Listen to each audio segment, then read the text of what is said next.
So, I want to make a little quick video about economic discipline, or just actually financial discipline, really. Economic discipline is kind of big.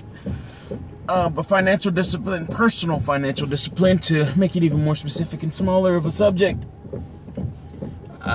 You hear often where people go back and forth, and they'll say things like, hey, listen, don't buy that cup of Starbucks. Don't buy that coffee every day. Go out and just, buy the coffee beans and make it yourself, so on and so forth. And then you'll have that one smart person. You'll have that one smart person talk about, well, me saving $2 a day on Starbucks is not going to make me rich. Or not going to make me, it's not going to help me pay off my student loan debt. Or it's not going to pay off my student loan debt. And to that, I have to say, that's part of the problem. First off, you think that this is about paying off such a large debt, when what it's really about, or just paying off such a large debt, but what it's really about is being financially disciplined to say, hey, no, not today on that. I need to save for this. And that comes into play, especially when you're starting to look at bigger ticket items. How do you expect to talk about home ownership and even just home maintenance when you're making decisions to do things that could actually be detrimental to you and your situation in the long term, and or towards your goal, such as not being able to save, not being able to say, hey, I'm gonna stay in tonight, or in my case, hey, no tricking for me, or maybe just not as much. How do you expect to do larger things? How do you expect to do bigger things? Understanding yourself and your own spending habits. I make one quick understanding, came to a realization about myself. Michael, you like to spend money, you like to buy things. And I do things to support that habit. I work a night job, I own a business, and I try and invest it in another business just so I can make more money, so I can buy more fucking things. But I understood that, hey, listen, this is what you want to do. This is how you feel that you're actually going to make, you're going to be of a benefit of some way, shape, or form to your situation, in a sense. And that's by working a shit ton.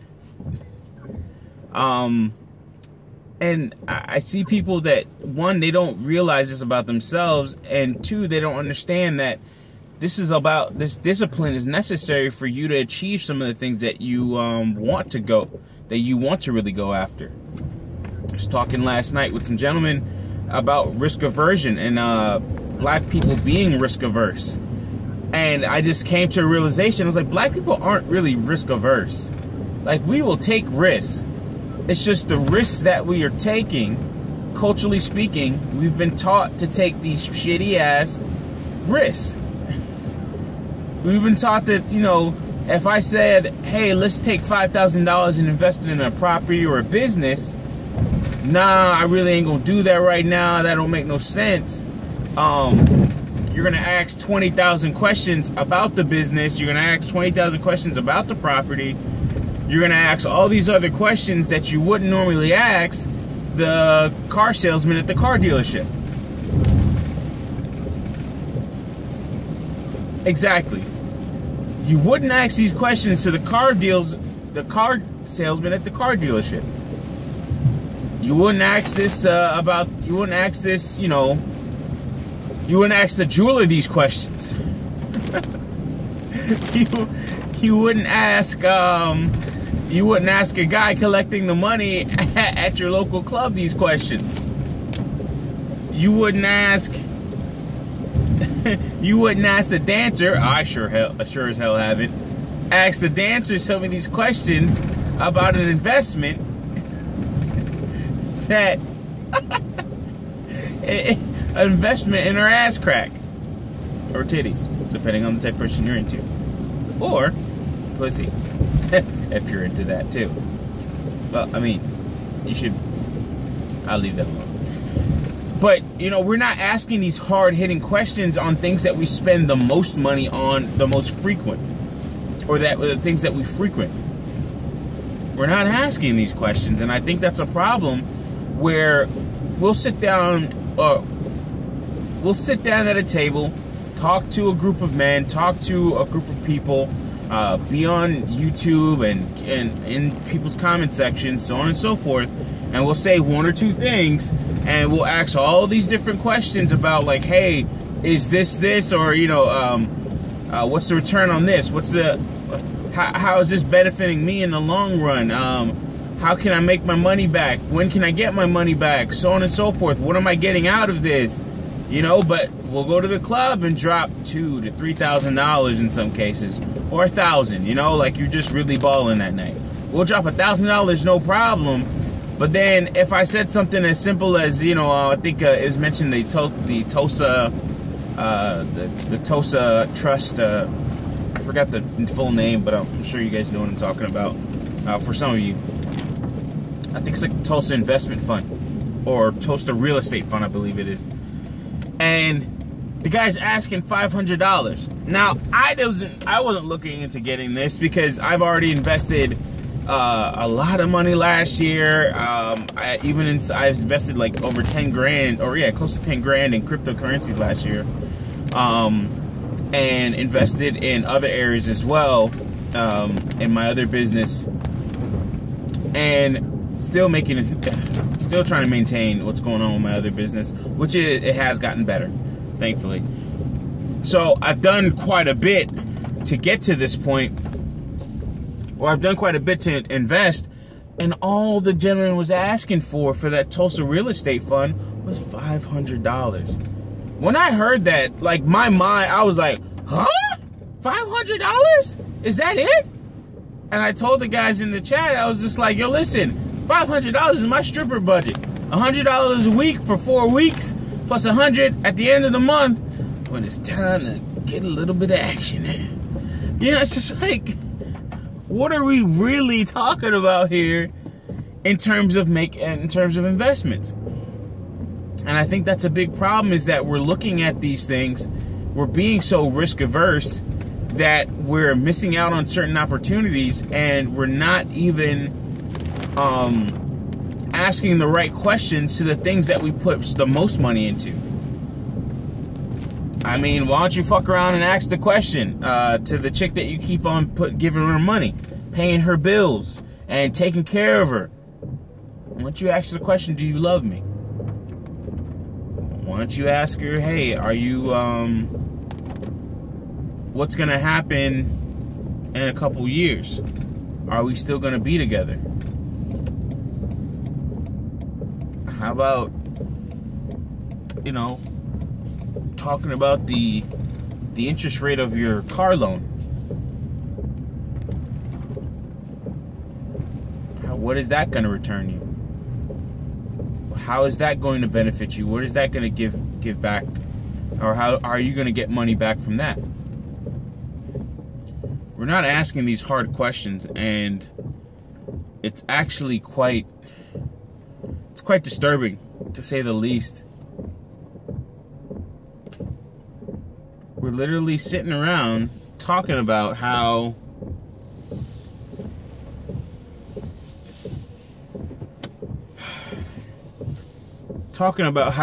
you know, certain things are scams and all this other stuff, when we don't see that the things that we buy on a regular basis are scams. We won't research the food that we buy. We won't research deeply the food that we buy, I should say.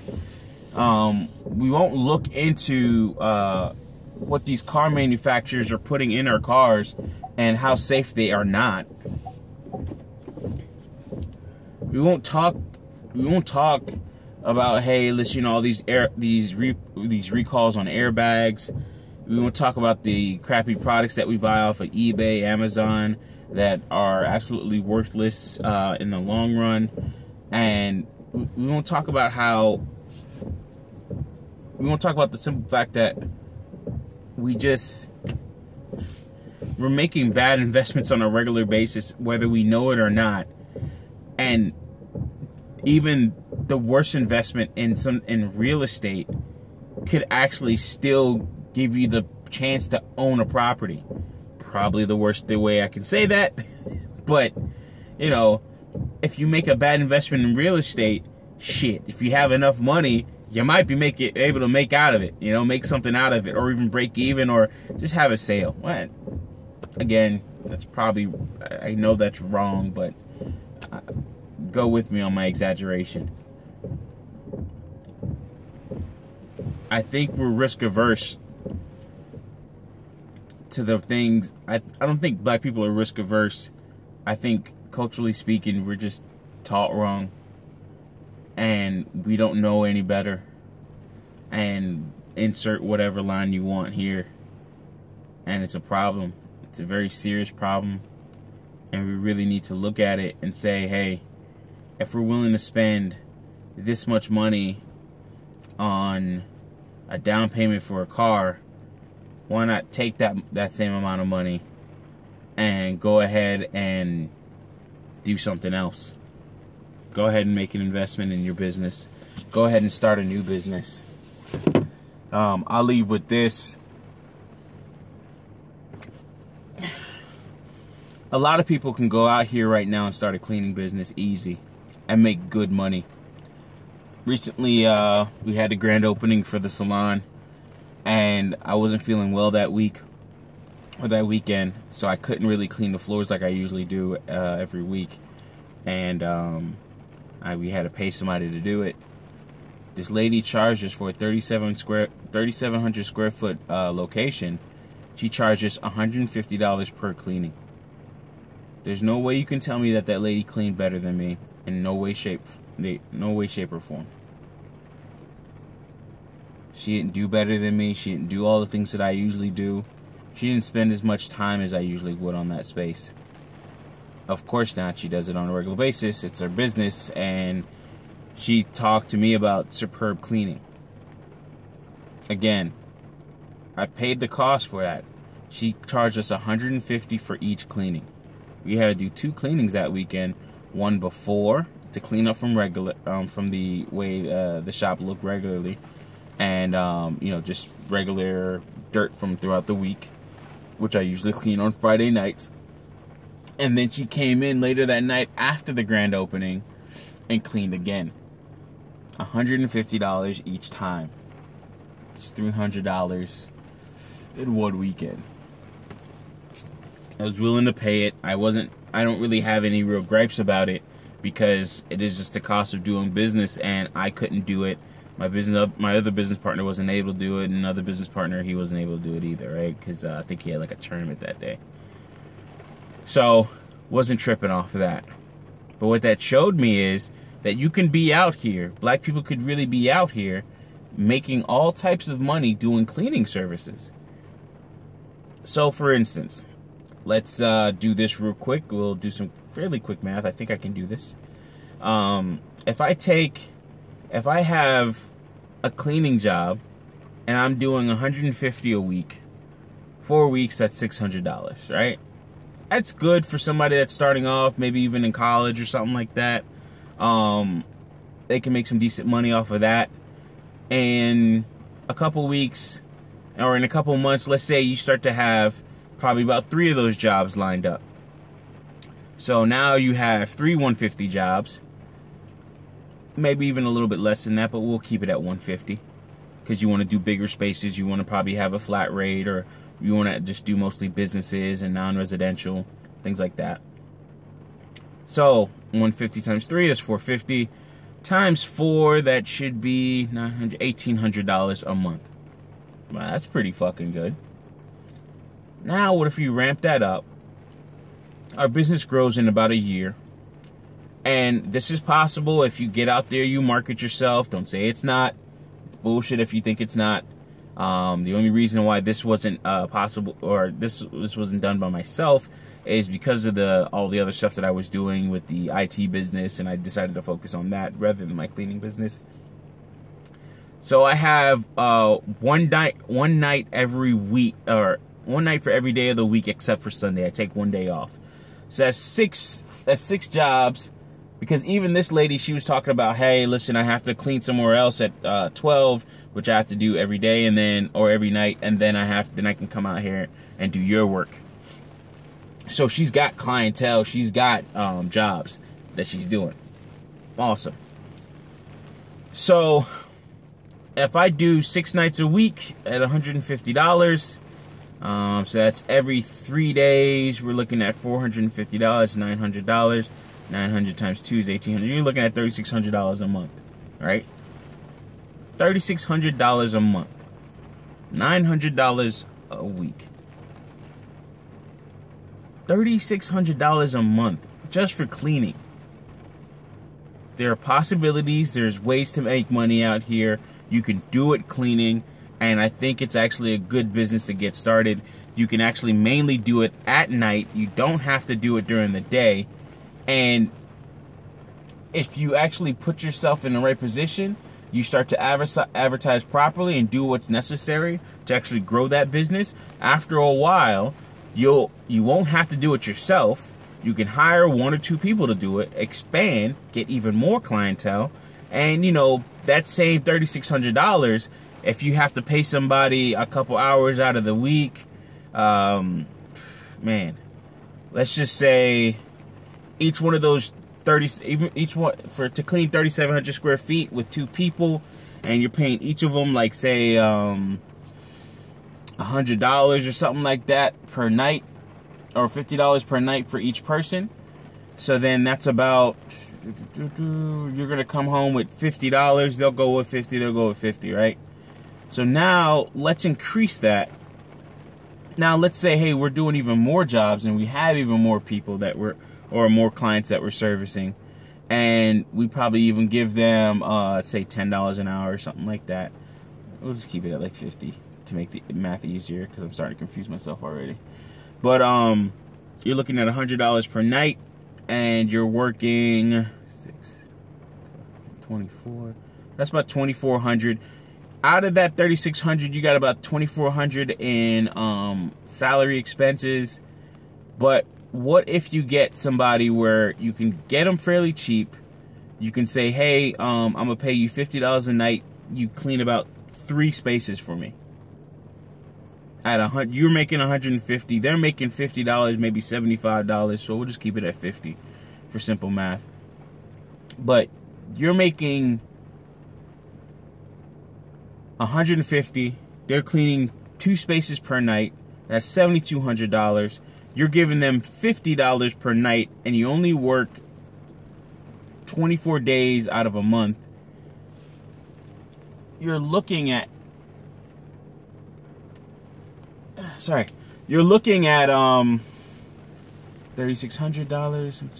at $7,200 if you got 2 spaces to clean per night at $150 per space or per cleaning. Your expenses for everyone, for the 2 workers that you have, is $100 per night. So that's going to take $2,400 out of that. So 7,200 minus 2,400.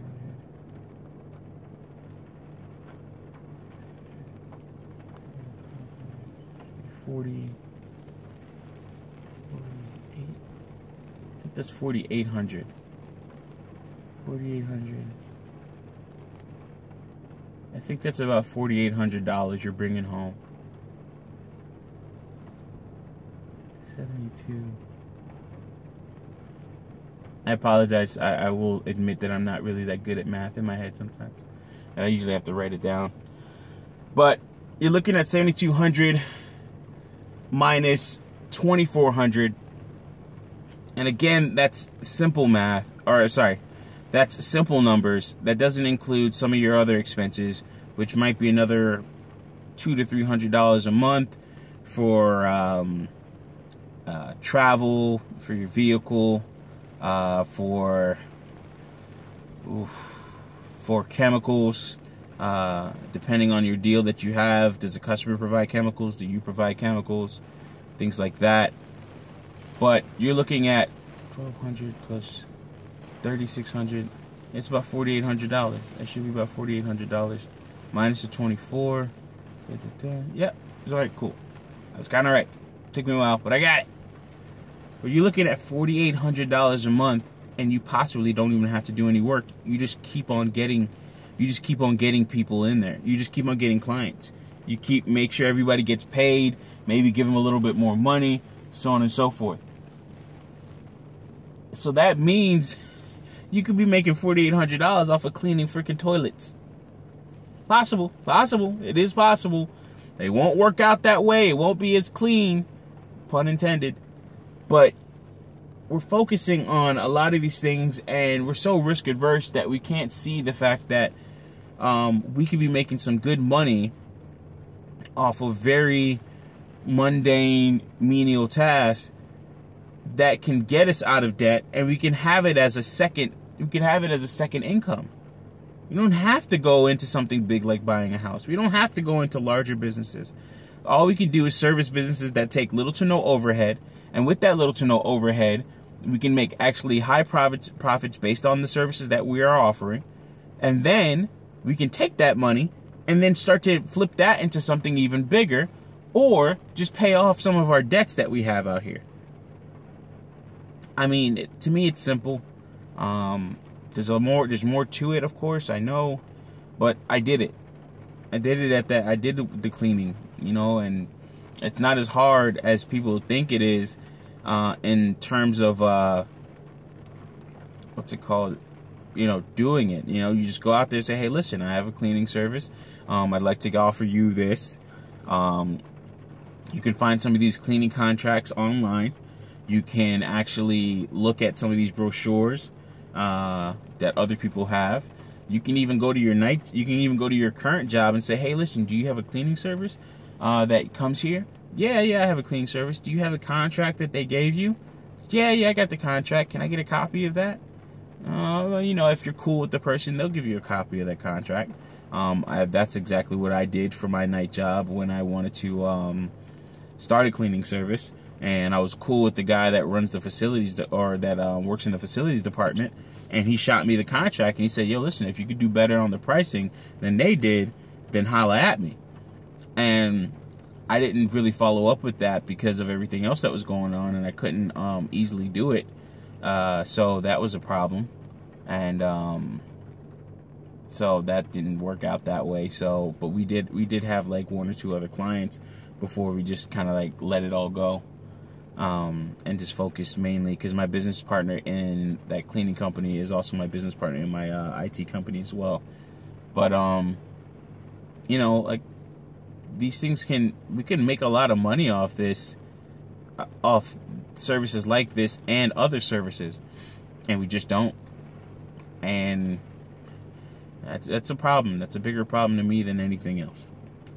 Alrighty, let me get off of here and my non-calculator. My non-mathematical arithmetic having ass. Get in this house, man. Talk to y'all later. Thank you.